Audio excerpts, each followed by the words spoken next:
ये जन्नत जहन्नम हुरें और 170 फुट वाली हुरें और शहादतें, ये सारे पाकिस्तान के मदारियों वाले खेल हैं। ये बाकी मुस्लिम ममालिक में नहीं पाए जाते। यही सवाल करते हैं कि जो अफ़गानिस्तान की सरहद पे उधर से एक अफ़गानी मारा जाए और एक पाकिस्तानी एक दूसरे से लड़ते हुए, तो इसमें से क्या ये जन्नत में जाकर एक दूसरे से बात करेंगे या नहीं करेंगे। पाकिस्तान की टेक्स्ट बुक्स में जो भी पढ़ाया जा रहा है आजकल, उसका मज़ाक उड़ाया जा रहा है कि ये मुताला पाकिस्तान है।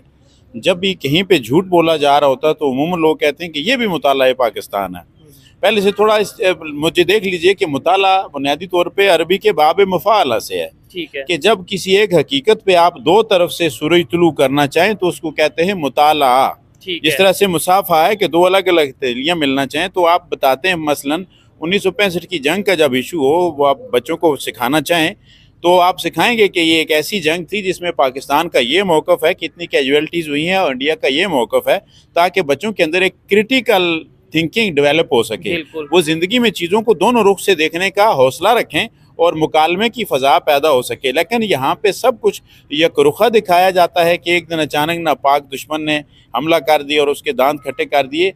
वही नौजवान जब इस तारीख के बाद कहीं असली तारीख के वर्क के रूबरू होता है तो वो तो नहायत पहुँच चुका रह जाता है। और इस हालत में अगर यहाँ पे कुछ सच लिखा हुआ होगा भी तो इसके बाद तो उसमें भी भरोसा नहीं रखेगा कि भाई ये तो सच नहीं है। पाकिस्तान के लोगों के वीडियो मैंने आपको दिखाए हैं और उनकी क्या सोच होती है उसके बारे में भी आप जानते हैं, लेकिन आज हम आपको पीओके के एक बंदे का वीडियो दिखाते हैं जिसकी सोच जानने के बाद में आप समझ जाएंगे, जिसका वीडियो देखने के बाद में आप समझ जाएंगे कि पाकिस्तान ऑक्युपाइड कश्मीर के लोग पाकिस्तान के बारे में क्या सोचते हैं और पाकिस्तान जो प्रोपेगेंडा करता है उसके बारे में क्या सोचते हैं। तो पहले हम लोग वीडियो देखते हैं। वीडियो है रियल एंटरटेनमेंट टीवी का, फिर हम बात करेंगे इस वीडियो के बारे में। पाकिस्तान एक इस्लामिक वाहिद इस्लामिक एटॉमिक पावर है, इसलिए पूरी दुनिया के इस्लाम को महफूज रखे हुए है पाकिस्तान, तो पूरी दुनिया इसलिए हमारे खिलाफ चलती है। जबकि दुनिया को इस वक्त अक़वाम मुत्तहिदा के चार्टर ने महफूज रखा हुआ है। ये जो छोटे छोटे नेपाल, भूटान जैसे ममालिक हैं, मालदीव जैसे ममालिक हैं, इंडिया अगर चाहे तो उस पर कुछ घंटों में, मैं दिनों की बात नहीं कर रहा, कुछ घंटों में कब्जा हो सकता है, लेकिन वो कब्जा क्यों नहीं कर रहा।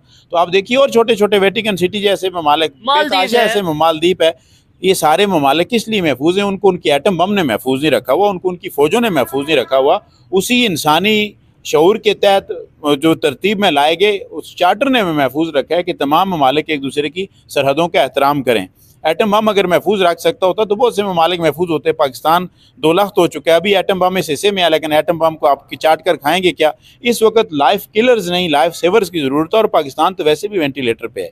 तो इस वक्त भी अगर आप एटम बम की और एक आदमी जो वेंटिलेटर पे पड़ा उससे भी आप लड़ाई की बातें करवा लें, उठो और गजवा लड़ो, तो मेरे भाई फिर तबाही अंजाम में है। वो जो कहा गया था ना कि आवाज़ ना खुदा को नहीं अब खुदा को दो, है आखिरी निशान तक पानी चढ़ा हुआ, तो वो सूरत हाल या बात आज 2024 की बात नहीं है। दुनिया अपने मकासद के लिए चलती है, मुल्कों के अपने अपने मसाइल हैं, दाखिली मसाइल हैं, मारूजी हालात हैं, और वो उसके तहत फैसला करते हैं। ठीक है। ये जो उम्मा और उम्मा का लफ्ज़ है और ये उम्मत वाला दर्द, ये सिर्फ पाकिस्तान में है। खंजर चले किसी पर तड़पते हैं हम अमीर, सारे जहां का दर्द हमारे जिगर में है।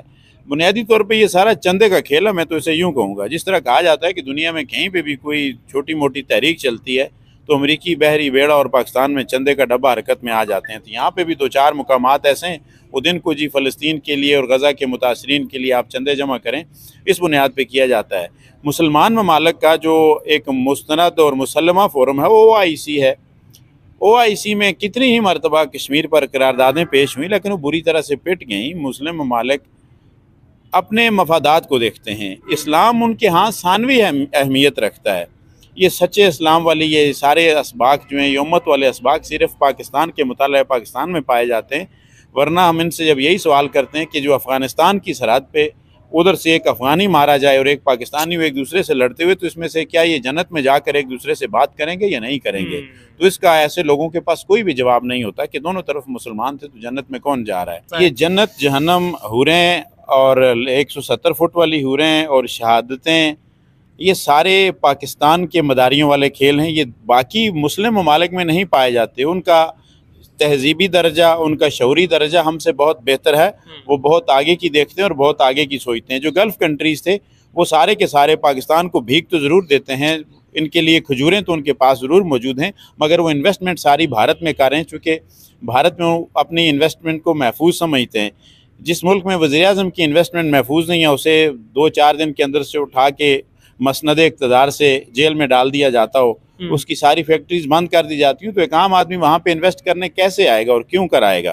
तो इस बुनियाद पे सऊदी अरब और जी बाकी गल्फ कंट्रीज, इमारात वगैरह जितने भी हैं, वो सारे के सारे इस वक्त अपने जुमला मामलात वो हिंदुस्तान के साथ कर रहे हैं कि ममालिक का अवामी शऊर इतना बढ़ चुका है कि वो जंग की तरफ अगर कौमें जाना भी चाहें, मसलन मैं यूँ एग्जांपल दूं कि अगर अमेरिका इस वक्त पूरी दुनिया पे कब्जा करना चाहे तो कोई भी उसे रोकने वाला नहीं है। हाँ, उसे रोकने वाला सिर्फ अमरीकी अवाम का शऊर है कि अगर अमरीकी एक शहरी भी बाहर मरता है किसी जंग में, पराई जंग में, तो उसका मुहासबा कांग्रेस से किया जाता है, उसका मुहासबा सदर से किया जाता है कि एक शहरी क्यों मरा। वो जंग में नहीं झोंकने देना चाहते। सिर्फ हमारे यहाँ ये है कि गज़वा होगा, मार होगा, वो जो शेख रशीद टाइप सियासत है कि जलाओ घेराओ। अफगानिस्तान की जब बात करें तो आपने बिल्कुल सीधी और सामने की मिसाल दी है कि किसी ने क्या दिया है।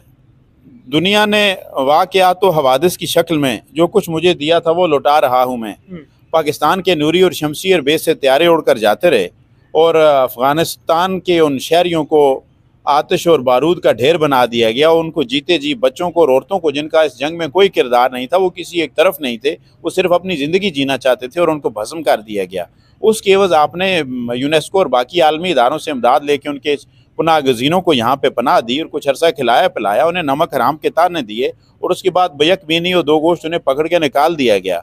जाते हुए उनकी गिरिया गुनाह और फरियाद गुनाह नजरें वो आलमी दुनिया ने देखा उसे कि ये चल क्या रहा है यहाँ पे। आप उन्हें भेजें, आप उन्हें तोहफे में बम दें, बारूद दें और उसके बाद आप तवक्को रखें कि जी वो बदले में आपके लिए बिच जाएंगे, आपके इस्लामी भाई बनते रहेंगे। तो ये भाईचारा दो तरफा होता है, ताली एक हाथ से नहीं बजाई जा सकती। जबकि उसके मुकाबले में आपने उन्हें तालिबान दिए, आपने ज़बरदस्ती बंदूक के जोर पे वहाँ उन अवाम पे कब्जा करवाया। अमेरिका के कहने पे ऐसे ये सी पैक की गेम की वजह से सारा हो रहा था। जबकि उसके मुकाबले में इंडिया ने वहाँ डैम्स दिए, इंडिया ने वहाँ पे स्कूल्स दिए, इंडिया ने वहाँ पे इन्वेस्टमेंट की। इंडिया उनको शऊर की तरफ ले जाने के लिए आगे बढ़ा और पाकिस्तान उन्हें बेशऊरी की दुनिया में धकेलने के लिए आगे बढ़ा।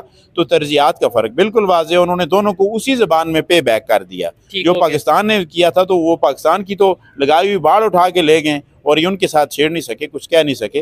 जबकि इंडिया के साथ उनके मरासम दिन ब दिन मजीद मजबूत होते जा रहे हैं। यहाँ पे हम एंड पे ये कह जी जी आप अपनी बात कंप्लीट करें। यहाँ पे जाके जब तालिबान रजीम आई, पूरी दुनिया जिसको रिजेक्ट कर रही थी कि ये ज़बरदस्ती असलहे के जोर पे आए हैं और लोगों की राय इसमें शामिल नहीं है, तो यहाँ के एक ज़िम्मेदार अफसर वहाँ जाके चाय पी के आते हैं और उसे अभिनंदन वाली चाय से तशबीह दी जाती है।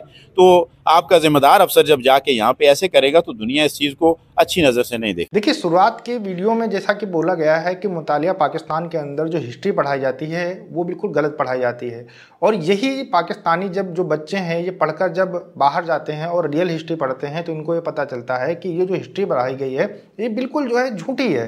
जैसे 1965 की जो लड़ाई हुई थी भारत पाकिस्तान की, उसके बारे में ये बताया जाता है मुतालिया पाकिस्तान के अंदर कि हम लोग रात में सो रहे थे, भारत ने रात में जो है अटैक कर दिया और उसके बाद में हमने दुश्मनों के दांत खट्टे कर दिए, ये कर दिया, वो कर दिया। मतलब अपनी देश के बारे में अच्छा लिखने की कोशिश करते हैं, हर एक देश करता है, लेकिन फिगर एंड फैक्ट को कभी भी ज़्यादा मोड़ा नहीं जाता है। थोड़ा बहुत इधर उधर करके लेखक जो होते हैं वो लिखने की कोशिश करते हैं जिससे लोग अपने देश के बारे में पॉजिटिव रहें। लेकिन यहाँ पर इन्होंने ऐसा लिख दिया कि लोगों ने जो है जैकेट में अपने आप के ऊपर बम बांधकर लेट गए थे और फिर टैंक उसके ऊपर आए तो टैंक उड़ गए। भाई ये फिल्मों की कहानी जो है इन लोगों ने फेल कर दी है। लेकिन रियल हिस्ट्री ये इसमें एक जो चैप्टर है वो छुपाते हैं।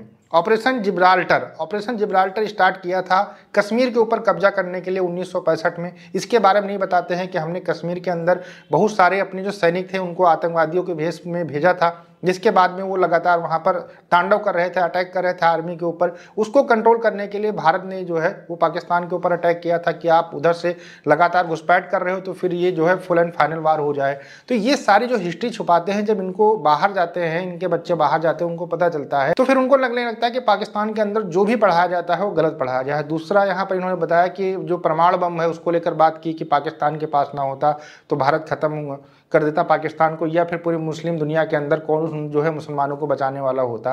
तो उस पर इन्होंने जो जवाब दिया है बहुत सही दिया कि छोटे छोटे देश हैं, उनके पास में ना परमाणु बम है ना कुछ है, वो और बिल्कुल सेफ हैं। तो ये जो चूरन बेचा जाता है ये बिल्कुल यहाँ पर गलत है। अपनी चीज़ों को अच्छा बनाकर लोग आगे बढ़ना चाहते हैं, एक दूसरे के साथ व्यापार करना चाहते हैं, लेकिन पाकिस्तान के लोग जब गजवाए हिंद का सपना देखेंगे तो फिर क्या ही हो सकता है। आपका क्या कहना है इनके बारे में हमें कमेंट सेक्शन में जरूर बताइएगा। मिलते हैं नए वीडियो के साथ। नमस्कार, धन्यवाद, जय हिंद, जय भारत।